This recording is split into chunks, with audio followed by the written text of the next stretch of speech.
తిరుమల శ్రీవారి భక్తుల సౌకర్యార్థం అలిపిరిలోని టోల్ ప్లాజాను ఆధునిక సౌకర్యాలతో పునరుద్ధరించేందుకు టీటీడీ చర్యలు చేపట్టింది. చెక్ పాయింట్ వద్ద భక్తులు లగేజ్ స్కానింగ్కు తీసుకుంటున్న సమయాన్ని మరింత తగ్గించేందుకున్న అవకాశాలపై అధ్యయనం చేసి నివేదిక ఇవ్వాలని జీఎంఆర్ అనుబంధ సంస్థ రాక్సాను టీటీడీ ఆదేశించింది. ఈ ప్రక్రియ ఎలా సాగుతోంది, అధునాతన స్కానర్లు, కన్వేయర్ బెల్టులు, భద్రతా సిబ్బంది పెంపునకు సంబంధించిన మరింత సమాచారంపై టీటీడీ నిఘా ముఖ్య భద్రతా అధికారి మురళీకృష్ణతో మా ప్రతినిధి నారాయణప్ప ముఖాముఖి. తిరుమల వెంకటేశ్వర స్వామిని దర్శించుకునేందుకు వస్తున్న భక్తుల సంఖ్య రోజురోజుకు అధికమవుతుంది. అంతే స్థాయిలో తిరుపతి నుంచి తిరుమలకు వెళ్లే వాహనాలు కూడా రద్దీ అధికమవుతోంది. అలిపిరి వద్ద క్షుణ్ణంగా తనిఖీ చేసిన తర్వాతనే భక్తులను తిరుమలకు అనుమతిస్తున్నారు. ఈ నేపథ్యంలో అలిపిరి టోల్ గేటు వద్ద భక్తుల రద్దీ అధికమవడం, వాహనాల రద్దీ అధికమవడంతో తనిఖీ కేంద్రం వద్ద తనిఖీ చేసేందుకు ఎక్కువ సమయం తీసుకుంటుంది.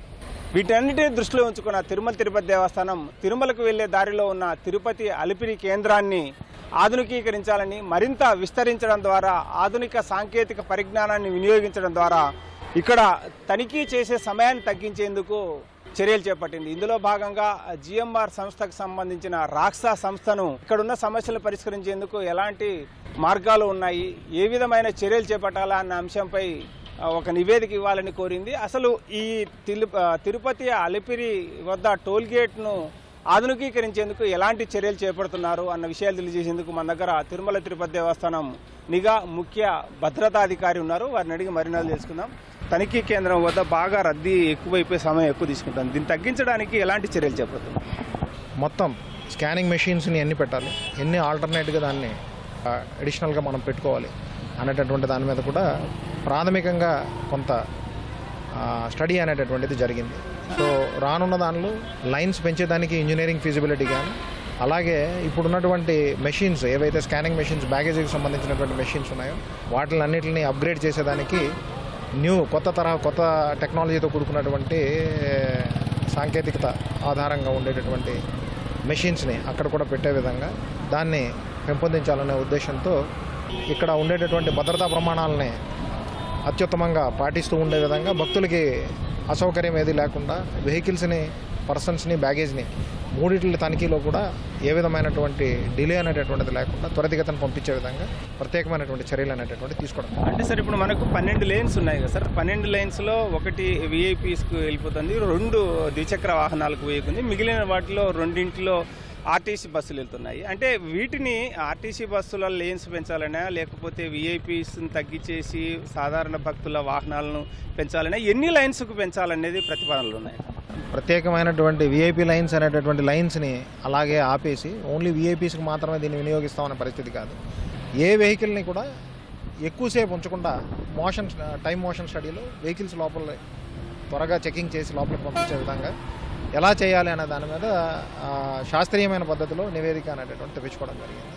ఈ అలిపిరికి ఎంట్రన్స్ ఏదైతే ఉందో దానికి సంబంధించి ఎడమవైపు కానీ కుడివైపు కానీ మనకు ఉండేటటువంటి లిమిటేషన్స్ ఏవైతే ఉన్నాయో అవన్నిటిని కూడా ప్రాపర్గా స్టడీ చేసి ఒక 3 లేన్స్ని ఎడమవైపు, ఒక 2 లేన్స్ని కుడివైపు, మొత్తం కలిపి ఒక 5 లైన్స్ని పెంచేదానికి అవుతుందా లేదా అనేది ఇంజనీరింగ్ వాళ్ళు పూర్తిగా స్టడీ చేసిన తర్వాత అవసరాన్ని బట్టి ఒక 5 లేన్ల వరకు పెంచుకుంటే ఉపయోగపడుతుంది అనే దాన్ని ప్రాథమికంగా గుర్తించడం జరిగింది. వన్స్ ఇంజనీరింగ్ ఫిజిబిలిటీ కూడా వస్తే మనకి దాని ప్రకారం మరింతగా లైన్స్ని పెంపొందించి భక్తులకు అసౌకర్యం లేకుండా చేసే విధంగా తప్పకుండా చర్యలు. అంటే గతంలో ఒక ప్రతిపాదన ఉండేది సార్, భక్తులు దిగడం, లగేజ్ కిందికి తీసుకోవడం కాకుండా వెహికల్ పాస్ అయిన సమయంలోనే దాన్ని పూర్తిగా స్కాన్ చేసేందుకు అవసరమైన సాంకేతికతను వినియోగించాలా అన్న ప్రతిపాదన ఉండేది 2014 నుంచి 19 మధ్య కాలంలో.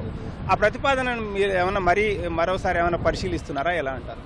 ప్రెగ్నెంట్ లేడీస్ కానీ, ఇన్ఫాంట్స్ కానీ అలాంటి వెహికల్స్లో డైరెక్ట్గా తీసుకొని వచ్చే పరిస్థితి అనేటటువంటిది అన్ని సందర్భాల్లో ఉండదు. వాళ్ళందరికీ ఆ అవేర్నెస్ కల్పించేటటువంటి పరిస్థితి కూడా ప్రతి ఒక్కరిని చేసి సెన్సిటైజ్ చేసి మనం చేయాల్సినటువంటి అవసరం ఉంటుంది. కాబట్టి మళ్ళీ అక్కడైనా వాళ్ళు దిగేటటువంటి పరిస్థితి ఉంటుంది. కాబట్టి దాని గురించి కూడా ప్రత్యేకంగా శాస్త్రీయంగా చర్చించి అదర్ ఎక్స్పర్ట్స్ యొక్క ఒపీనియన్ కూడా తీసుకొని ఎవరికి ఏ రకమైనటువంటి అసౌకర్యం లేకుండా ముందుకి చేసే విధంగా తప్పకుండా చేయాలి. మనకు స్కానర్లు దాదాపుగా 11-12 ప్రాంతాల్లో మాత్రమే ఉన్నాయి. వీటిని ఇంకా ఎక్కువ పెంచేందుకు ఏమైనా అవకాశం ఉందా ఏంటంటారు? స్కానర్స్ని ఆధునిక సాంకేతికత కూడుకున్నటువంటి స్కానర్స్ని కూడా ఇప్పుడున్న వాటికి అదనంగా ఏర్పాటు చేయడం ద్వారా మరింతగా భక్తుల్ని త్వరితగతిన మనం తీసుకెళ్లే విధంగా చేయొచ్చు అనేటటువంటి. అంటే ఇప్పుడు ఒక వాహనం తనిఖీ చేయడానికి ఎంత సమయం తీసుకుంటుంది, దాన్ని ఎంత తగ్గించి తనిఖీ చేసేందుకు ఆధునిక సాంకేతికత వినియోగించాలనే ప్రణాళికలు ఉన్నాయండి? ఒక బస్సుని మనం చెక్ చేయడానికి ఒక 1.5 minute 60 to 90 seconds 1 to 1.5 minute చేసి పంపించవచ్చు.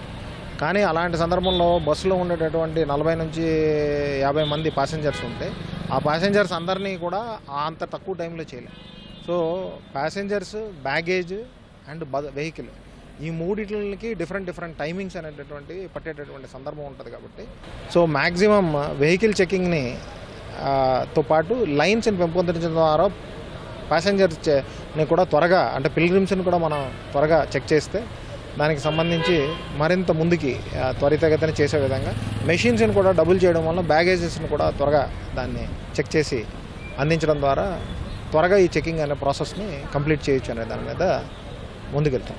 Thank you sir.